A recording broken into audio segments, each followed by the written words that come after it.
President Tinubu seeks 4.5 trillion naira increment on the 2025 appropriation bill before the National Assembly. As the crisis within the People's Democratic Party took a decisive turn this week, major players get invitation to disciplinary committee. Meanwhile, the All Progressives Congress takes to housekeeping ahead of the April governorship primaries in Anambra State. We have this and more on the program. I'm Fisai Ogunfuye. This is Political Update. Welcome.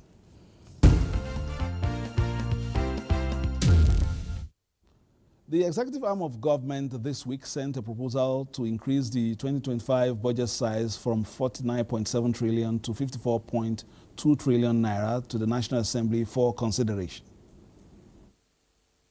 The addition of 4.5 trillion naira to the earlier proposed 49.7 trillion naira 2025 budget is from expected revenue inflow from government-owned enterprises, which include the Nigeria Customs Service and the Federal Inland Revenue Service. The letter from President Tinubu also highlighted areas of priority to channel the additional funds. Strengthening national security, investing in agriculture, solid minerals, and manufacturing, reducing over-reliance on oil revenues. The National Assembly is working to pass the 2025 budget proposal before the end of February. Senate has approved 3 appointees of the President as members of the Code of Conduct Bureau. The lawmakers also invoked the provisions of Section 157 of the Constitution to remove 3 suspended resident electoral commissioners of INEC. The aforementioned resident electoral commissioners were early suspended in 2022 and 2023, bordering on allegations of infractions of Electoral Act, compromise of elections, and abandonment of duty without cogent reasons. Senate supported by 2/3 majority for them to be removed from office. These officers who appear to have compromised themselves will serve as a very veritable deterrence to other officers in the public service. Meanwhile, Senator representing Delta North, Senator Ned Nwoko, has notified the Senate through a letter of his defection from the People's Democratic Party to the All Progressives Congress.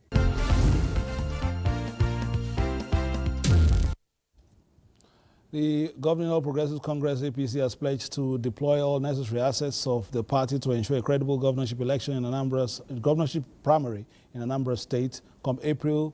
And this came to the fore when the national chairman received the national executive members of the APC booth-to-booth campaign for President Bola Ahmed Tinubu. The national secretariat of the governing party played host to APC booth-to-booth, one of the political groups that traversed the country to drum up support for the president in 2023 general elections. The group also crisscrossed the length and breadth of the country to distribute palliatives to vulnerable Nigerians at the peak of the fuel subsidy removal and other economic policies aimed at economic recovery and growth. And this visit is to request the National Working Committee of the party to provide a level playing ground during the Anambra governorship primary billed for April 2025. And with the caliber of people that have indicated interest in that election, we believe that if a credible primary is conducted and it is clear to everybody that a winner emerged through a credible process, if they all work together, victory should be ours. Anambra should assist in providing conducive atmosphere for peaceful election. And as a party, also I said, major stakeholders, if we are to have a good primary and good election in Anambra State, all our stakeholders must be born again.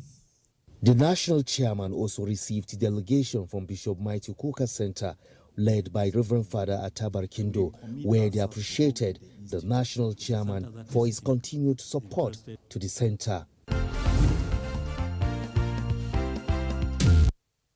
Now, as the crisis within the People's Democratic Party continues to generate comments, the party's National Disciplinary Committee, under the chairmanship of former Minister of Foreign Affairs Toby Kimi, has summoned former Governor of Benue State Samuel Otom, Senator Samuel Anyanwu, amongst others. Before and after the 2023 presidential election, the PDP has been grappling with internal crises. Some members have accused others of undermining the party's interests and have called for disciplinary actions against those responsible. In response, the PDP National Working Committee set up a disciplinary committee chaired by former Minister of Foreign Affairs Toby Kimi on August 21, 2024, to allow members to file complaints, hear both sides, and make recommendations to the National Executive Committee. However, almost 5 months after the committee's inauguration, the crisis has worsened, with former National Youth Leader Sunday Ode Okoye and Samuel Anyanwu both claiming the position of National Secretary.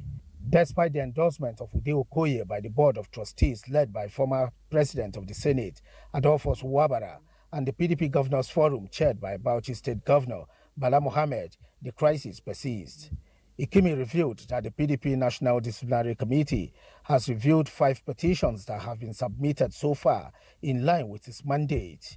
He noted that following a detailed review of the petitions, the first set of petitions were against some key members of the National Working Committee.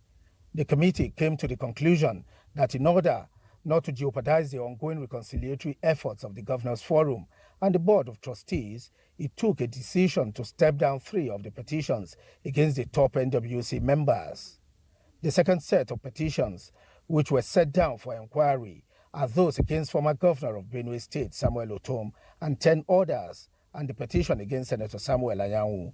Accordingly, the National Disciplinary Committee resolved to invite the affected persons to appear before the committee on Wednesday, 12 February 2025, at the PDP Legacy House, Abuja.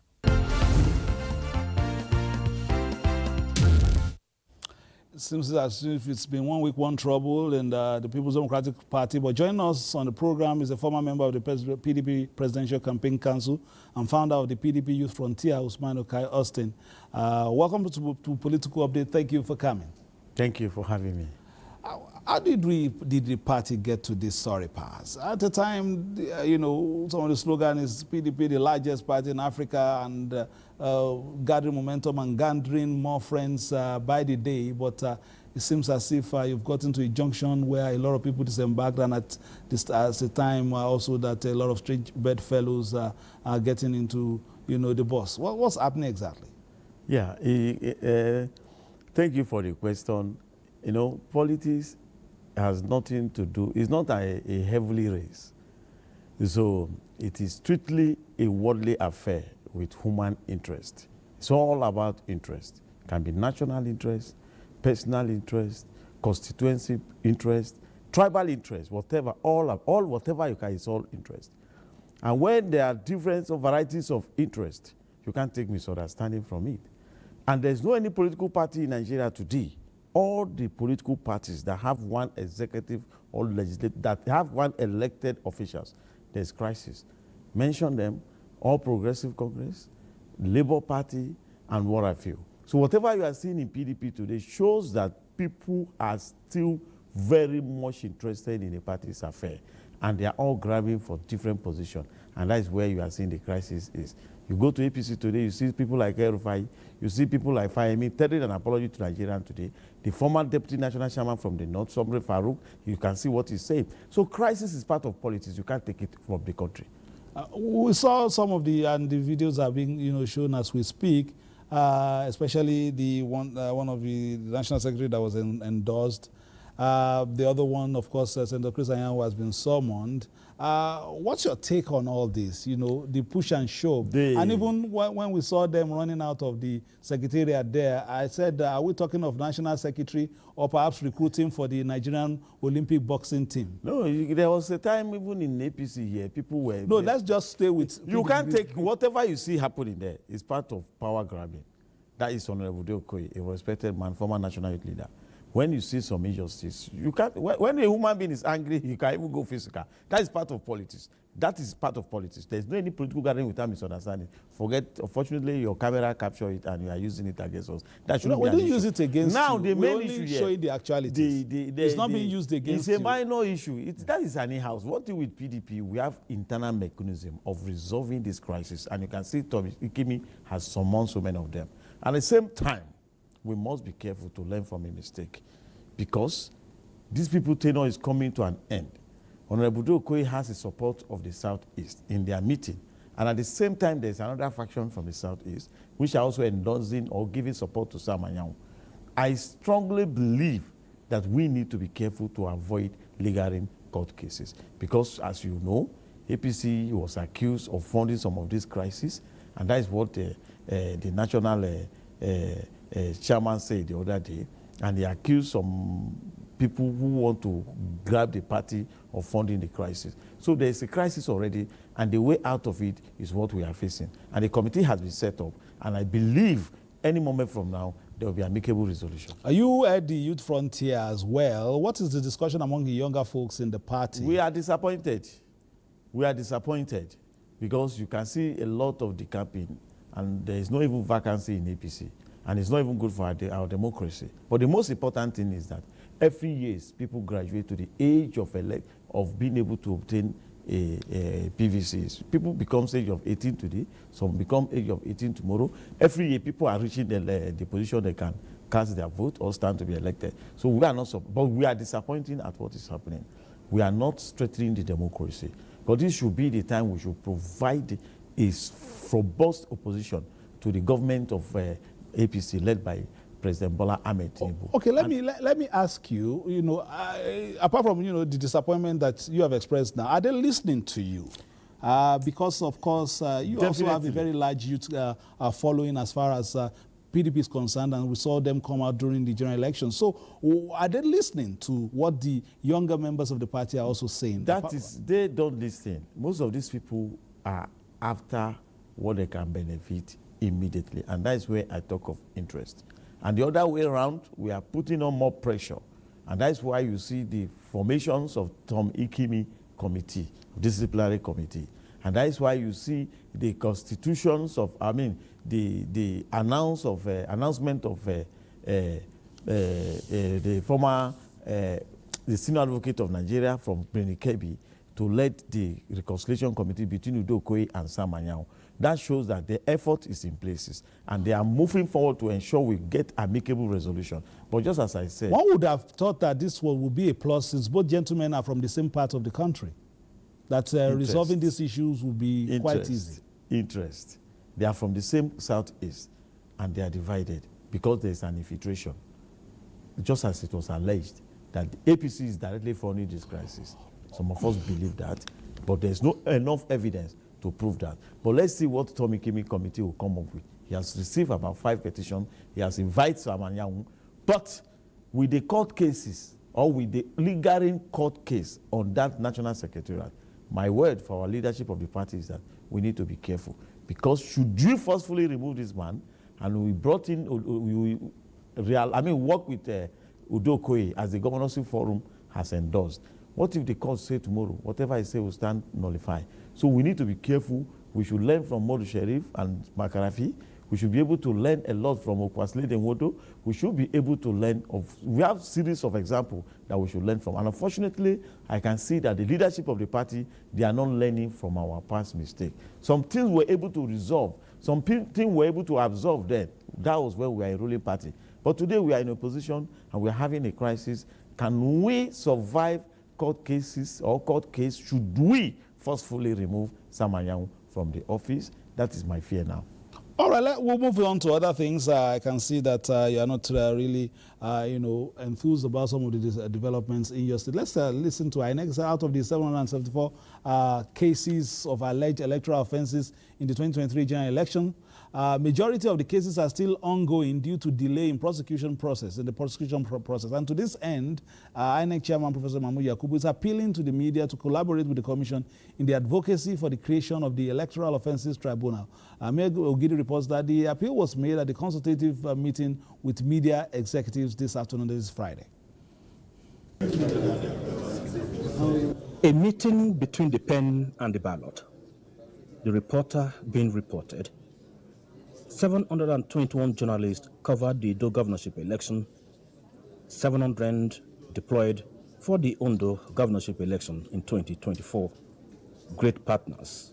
I must acknowledge your contribution to the growth of democracy in Nigeria. INEC Chairman Professor Mahmood Yakubu to the media chiefs. Yes, another task ahead. Anambra governorship polls November this year. FCT area council elections February next year.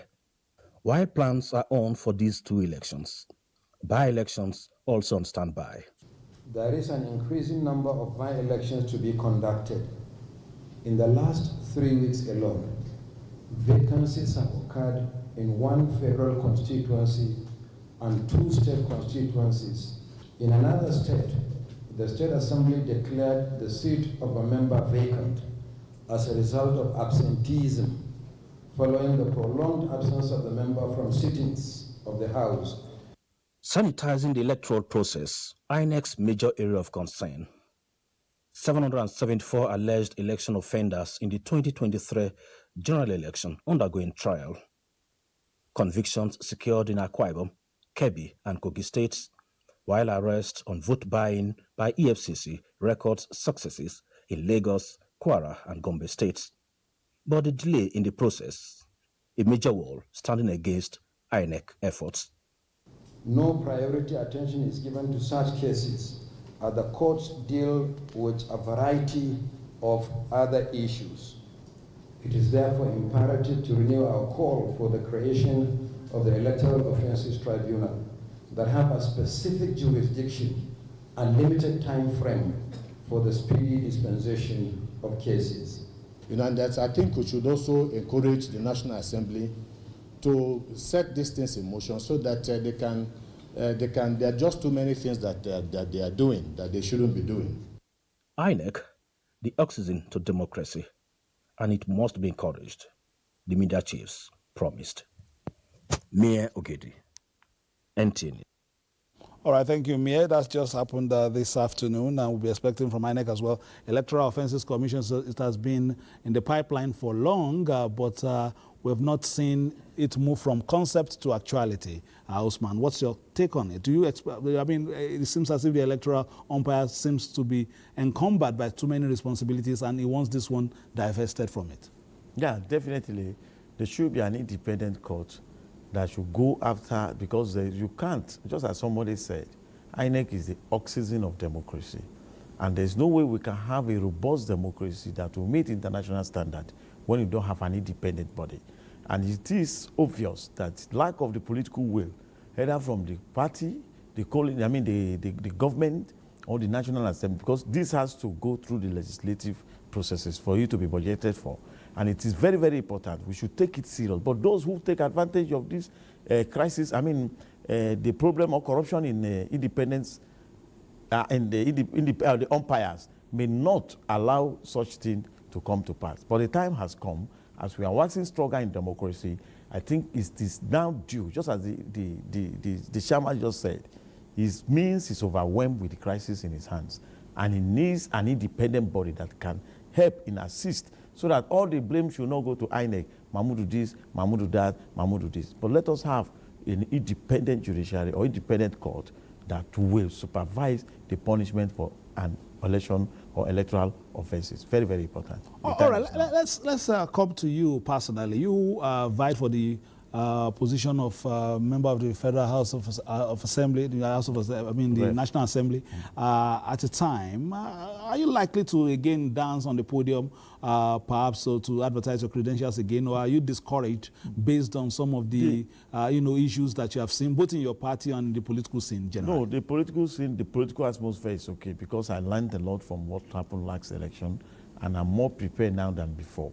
But with the way the party is going, an independent opposition You know, we labor, we took ground to raise money to come and, you know, make use of a political party. Who will invest in a party that we are not sure of? So we are scared. That is what we are afraid of. And we are scared of the current crisis. I am preparing for the next election, and I'm also being careful. They said there should be a NEC meeting, either this one or March. Is that sacrosanct? Has the party taken this in? How will you have NEC meeting when you're having two national secretaries?